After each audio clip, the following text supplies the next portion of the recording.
There's all sorts of things that you can create. There's any ways you can go. You can do architecture. I tend to like more of the seeing intricate mechanics and seeing how they work. It's basically anything you can think about. At some point it's been designed and drawn up. That's what we do in here. Technical drafting, mechanical drafting, civil drafting. There's so many different ways you can go with this program that you really just can't go wrong with. I'm designing an engine.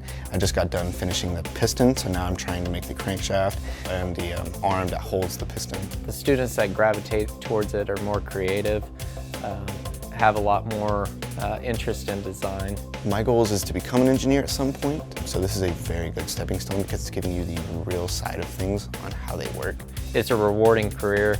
Getting to see your designs come to life, it's definitely worth it. It's an amazing program because of the creativity you're allowed to express. There's so many different ways that you can go. I love opportunity, and this class provides tons of it. There's so many different opportunities that come with this class. I have absolutely loved it, and it's just been such a great time.